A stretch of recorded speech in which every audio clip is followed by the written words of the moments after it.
মুভিটি শুরু হয় একটি টেলিভিশনে দেখানো ডকুমেন্টারি ভিডিও দিয়ে। সেখানে দেখানো হয় যুগ যুগ ধরে আমেরিকা কিভাবে পৃথিবীর সকল দেশের মানুষকে নিজ দেশে স্বাগতম জানাচ্ছে। শুধু কি তাই, তারা আমেরিকার বিভিন্ন পদে অধীনস্থ আছে। কেউ রাজনীতিবিদ, কেউ সুপারস্টার, আবার কেউ কেউ আছেন গুরুত্বপূর্ণ পদে। কিন্তু নতুন সরকার আসার সঙ্গে সঙ্গেই এই দৃশ্যপট বদলে গেল। মুভিটির পরের দৃশ্যে দেখানো হয় একটি মেক্সিকান বয়কে, যার সংক্ষিপ্ত নাম জেপি। সে লিবার্টি বার্গার নামে একটি রেস্টুরেন্টে কাজ করেন। এক কথায় সে একজন সুখী মানুষ। পরের দৃশ্যে দেখা যায় জেপি এবং তার ফ্যামিলি মিলে একটি পারিবারিক পার্টির আয়োজন করেছে। জেপির বড় বোনের নাম লিলি। সে তার ছোট ভাইকে খুবই আদর করে এবং হায়ার স্টাডির জন্য সে নিউ ইয়র্কে মুভ করবে। সবাই খুব হাসিখুশিভাবে পার্টি উপভোগ করছে।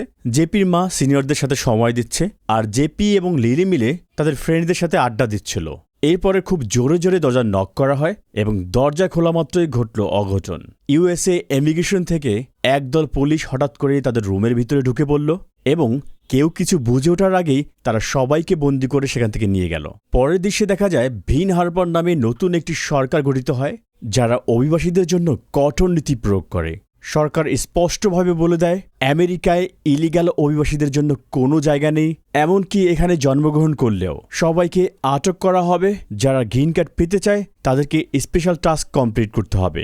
পরের দৃশ্যে দেখা যায় জেপি সহ অনেক ইয়ং জেনারেশনকে সেই স্পেশাল টাস্ক কমপ্লিট করার জন্য একটি ওপেন স্পেসে বন্দি করে রাখা হয়। সেখানে 2 দিন বন্দি থাকার পরে হঠাৎ জেপি দেখল তার বোন লিলিকে একটি গাড়িতে করে নিয়ে যাওয়া হচ্ছে।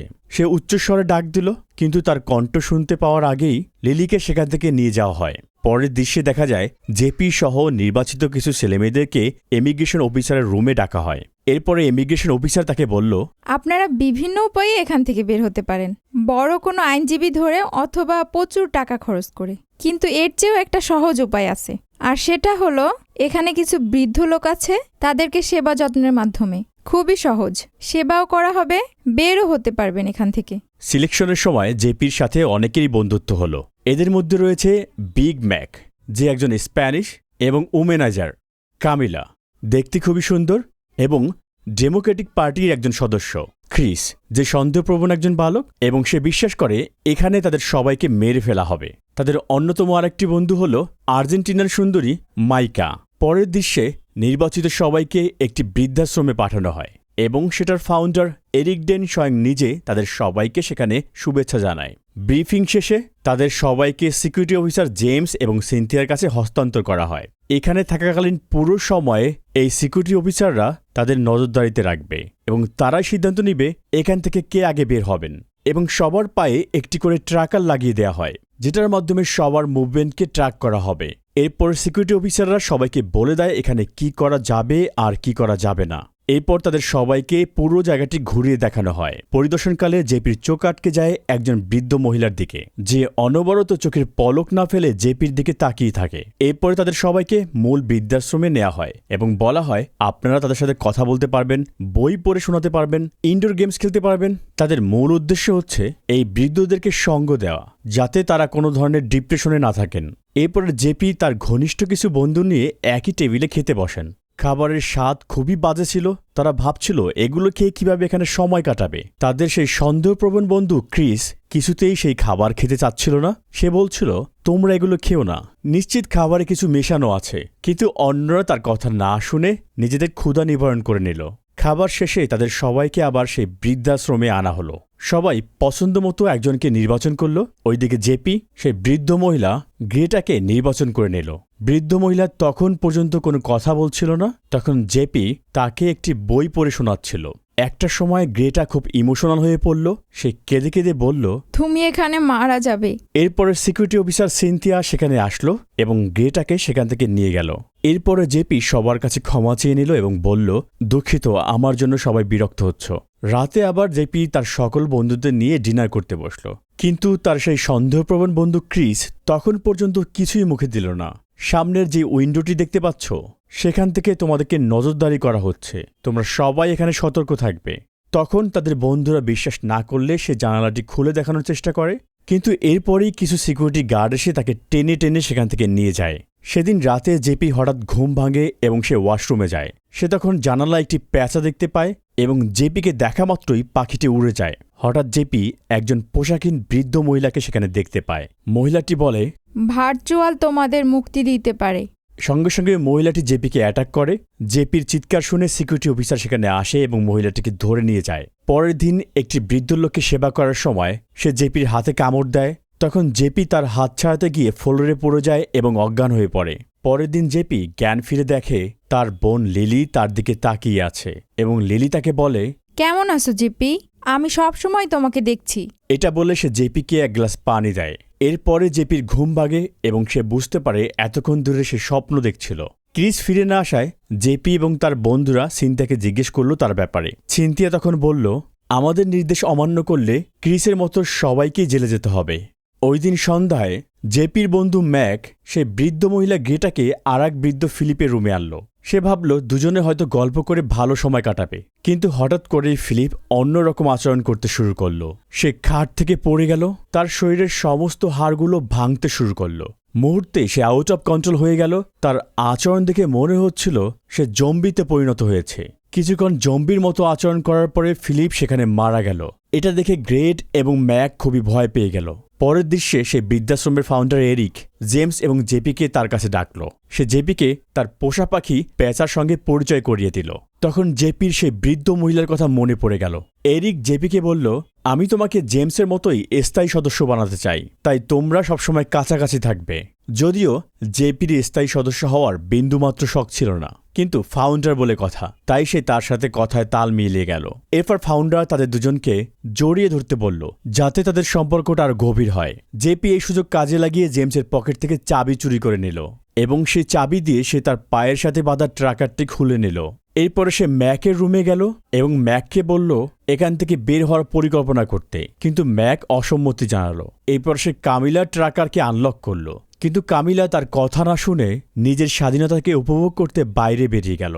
এরপরে জেপি তার বন্ধু মাইকাকে আনলক করল। মাইকা জেপিকে সঙ্গ দিল। তারা স্টোর রুম থেকে ওয়াইন চুরি করে আনলো এবং একটি পুলে ভালো সময় কাটালো। তারা 1 ঘন্টার মতো বিভিন্ন বিষয় নিয়ে কথাবার্তা বলল এবং আড্ডা দিল। তারপরে ইন্টিমেসির জন্য বেডরুমে চলে গেল। পরের দিন জেপি ঘুম ভাঙলে দেখল তার পাশে একজন বৃদ্ধ মহিলা শুয়ে আছেন। জেপি তখন কিছুই মনে করতে পারল না। মাইকা তাকে বলল বৃদ্ধ মহিলাটি ঘুমের মধ্যেই হেঁটে হেঁটে তাদের বেডের উপরে চলে এসেছে। এরপরে জেপি তার বন্ধু ম্যাকের সাথে মিট করল এবং তাকে মাইকার সাথে ঘটে যাওয়ার সমস্ত কিছু বর্ণনা করল। সে বলল, বিছানা যাওয়ার পরের ঘটনা আমি আর কিছুতেই মনে করতে পারছি না। গল্প বলতে বলতে জেপি গ্রেটার দিকে তাকালো। সে দেখল গ্রেটা কাগজ নিয়ে কিছু একটা বানাচ্ছে, যেটা তার বোন লিলি তার কাজিনদেরকে বানিয়ে দিত। জেপি তাকে এ বিষয়ে প্রশ্ন করলে সে কোনো উত্তর দিল না। হঠাৎ করেই গ্রেটা জেপির হাত ধরে বসলো এবং কাঁদতে শুরু করলো। তখন সিকিউরিটি অফিসার সিনথিয়া সেখানে চলে এলো এবং গ্রেটাকে নিয়ে গেল। এরপরে জেপি এবং তার বন্ধুরা গত রাতে ঘটে যাওয়া সকল ইনসিডেন্ট নিয়ে কথা বলল। এক পর্যায়ে কামিলা বলল, গত রাতের কোনো ঘটনাই আমি মনে করতে পারছি না। গলায় একটা দাগ দেখতে পাচ্ছি, জানি না এটা কিভাবে ঘটল। এটা শুনে জেপির সন্দেহ আরও বেড়ে গেল। এরপরে জেপি সিদ্ধান্ত নিল এই বৃদ্ধাশ্রমের সমস্ত বিল্ডিংটি সে অনুসন্ধান করে দেখবে। এরপরে সে বৃদ্ধ লোকদের বেডরুমে গেল, যেখানে যাওয়ার অনুমতি কেবল সিকিউরিটি অফিসারদেরই ছিল। জেপি কৌতূহলবশত গ্রেটার কানের পিছনে চেক করে দেখল সেখানে একটি বাটারফ্লাই ট্যাটু রয়েছে, যেটা তার বোন লিলির কানের পিছনেও ছিল। আর এ থেকেই সে বুঝতে পারল সে যে বৃদ্ধ মহিলার সেবা যত্ন করছে সে আর কেউ না, এটা তার বোন লিলি। এরপরে জেমস সেখানে চলে আসে এবং জেপিকে আঘাত করে।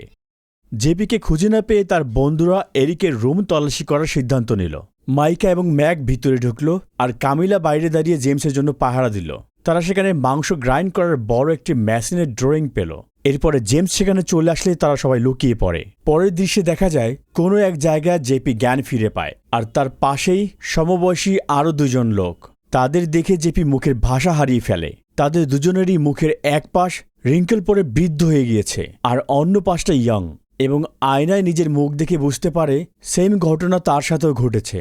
এরপরে সিকিউরিটি গার্ড এসে ওই 2 জন লোককে এখান থেকে নিয়ে যায়। সে কৌশলে নিজের হাতের বাঁধন খুলে পালানোর চেষ্টা করে।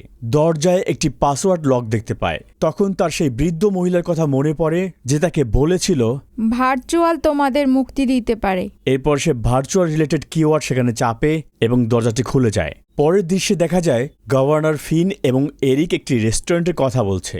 তারা তাদের রেস্টুরেন্টের বিজনেসের লাভ নিয়ে কথা বলছিল। ফিন এক পর্যায়ে এরিককে জিজ্ঞেস করে, গত কয়েক মাসে তোমার বার্গার নিয়ে কেউ কোনো কমপ্লেন করেছে? এরিক তাকে জানায় এটা একেবারেই অসম্ভব, কারণ এই বার্গার বানানোর পারফেক্ট জিনিসটি সে খুঁজে পেয়েছে। এদিকে জেপি পুরো রুমটি ঘুরে ঘুরে দেখতে থাকে। প্রোডাকশন রুমে প্রবেশ করলে তার মনে হচ্ছিল পায়ের নিচ থেকে মাটি সরে যাচ্ছে। সেখানে পলিথিনের ভিতরে সে অসংখ্য মৃতদেহ ঝুলানো দেখতে পায়। এতে সে নিশ্চিত হয় এরিক এই মৃতদেহের মাংস দিয়েই তার রেস্টুরেন্টের বার্গারগুলো তৈরি করছে, কারণ এগুলো সাশ্রয়ী এবং অনেক সুস্বাদু। শুধু তাই নয়, এখানে থাকা ছেলে মেয়েদের গায়ে এমন হরমোন দেয়া হয় যাতে তারা খুব তাড়াতাড়ি বৃদ্ধ হয়ে যায় এবং এরিক তার উদ্দেশ্য হাসিল করতে পারে। এরপরে সেই রুম থেকে বের হওয়ার সময় জেপি মাইকার সাথে ধাক্কা খায়। মাইকা আসলে এখানকারই লোক। সে তাদের বন্ধু হওয়ার অভিনয় করছে এবং তাদের সকল ইনফরমেশন এরিকের কাছে পাস করছে। অন্যদিকে ম্যাক কাজ করতে গিয়ে আহত হয়েছে। ম্যাক অজ্ঞান হওয়ার ভান করে এখানকার কথা শুনে বুঝতে পারে তাদের সবাইকে এখানে মেরে ফেলার জন্য আনা হয়েছে। এরপরে টেবিলে থাকা সকল চাবি চুরি করে সে এয়ারভ্যান দিয়ে পালিয়ে যাওয়ার চেষ্টা করে। এয়ারভ্যান দিয়ে সে কামিলার রুম বরাবর আসে এবং কামিলাকে চাবি দেয় ট্র্যাকার আনলক করার জন্য। এরপরে তারা দুজনে মিলে জেপিকে সাহায্য করার জন্য বেরিয়ে পড়ে। কামিলা ডাইনিং রুমে এসে দেখতে পায় তাদের বন্ধু ক্রিস তাদের সঠিক কথাই বলেছিল। এখানে তাদেরকে সবসময় অনুসরণ করা হতো। তখন একটি গার্ড সেখানে চলে আসে এবং তার মাথায় আঘাত করে। জ্ঞান ফিরে সে দেখতে পায় তার মুখের এক পাশ বৃদ্ধ হয়ে গিয়েছে এবং তার বন্ধু জেপি তার পাশেই বসে আছে।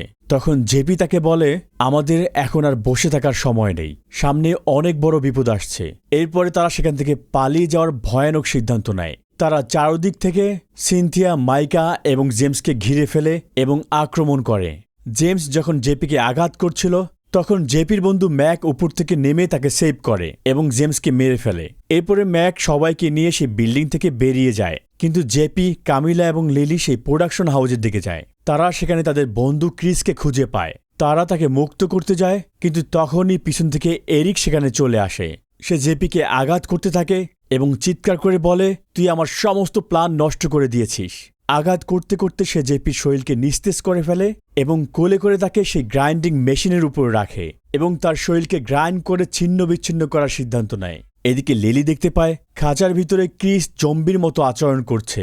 তখন বুদ্ধি করে লিলি এই সুযোগটাকে কাজে লাগায়। সে আস্তে আস্তে সুইচের দিকে এগিয়ে যায় এবং জেপির বন্ধু ক্রিসকে মুক্ত করতে আনলক বাটনে পুশ করে। ক্রিস সেখান থেকে বের হয়ে সরাসরি এরিকের দিকে চলে যায় এবং তার মাথায় আঘাত করে তাকে মেরে ফেলে। এরপরে জেপি তার বন্ধু সহ সবাইকে নিয়ে সেই বিল্ডিং থেকে বেরিয়ে আসে। পরের দৃশ্যে দেখা যায় গভর্নর দেশ ত্যাগ করে পালিয়ে যায় এবং এই রেস্টুরেন্টটি বন্ধ হয়ে যায়। বন্ধুরা, ভিডিওটি ভালো লাগলে অবশ্যই কমেন্ট করে জানাবেন। আর আপনি আমাদের চ্যানেলে নতুন হলে চ্যানেলটি সাবস্ক্রাইব করতে ভুলবেন না। আল্লাহ হাফেজ।